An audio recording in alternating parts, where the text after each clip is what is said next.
I guess the biggest misconception people have about psychedelics is that these are drugs that make you crazy. And we now have evidence that that does happen sometimes, but in many more cases, these are drugs that can make you sane or more sane. If you ask people about what psychedelics or LSD, they're going to think about the 60s. Timothy Leary, this flamboyant psychology professor, studying psilocybin and LSD, and then telling everybody they should take it. I'm very glad to be discredited. I don't want credibility. I want incredibility. The drugs kind of escaped the laboratory and were embraced by the counterculture and proved to be very disruptive to society. So you had this full-scale moral panic that eventually doomed the research. But what people don't know is that that 60s episode was really one small chapter in a much longer story. Psychedelic drugs of one kind or another have been used by different societies for thousands of years. If you compare mental health care with any other branch of medicine, infectious disease, cardiology, oncology, there have been very few achievements. Mental health treatment has not lengthened the human lifespan. So we need some new thinking. We need some new ideas, and psychedelics may well be that new idea. There's a really exciting field of research underway right now looking at psychedelics, especially psilocybin, the ingredient in magic mushrooms, to help people deal with mental illness of various kinds. Addiction, depression, obsession, and the fear and anxiety that surrounds a terminal diagnosis. And the feeling among the scientists is that these chemicals allow us to essentially reboot the brain. All those kind of deep grooves that lock us into patterns of both thought and behavior are dissolved and temporarily suspended in a way that allows us to break those patterns. We're now in a different world.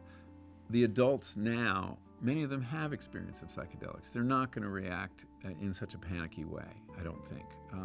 Many of the people in charge of our institutions, probably regulators at the FDA, people at the American Psychiatric Association, they have personal experience of psychedelics, and they're, I think, going to bring a more rational attitude toward them. I learned that there is a thriving underground of psychedelic therapists. These are serious professionals, but they're doing something legal. And I was able to find my way into this community, and after interviewing several of them, I found a couple people I felt comfortable enough to entrust my mind to. This isn't doctors giving you a pill and sending you out into the world. You are, for a period of 4 or 5 hours, in a room that's decorated like a kind of cozy den or study.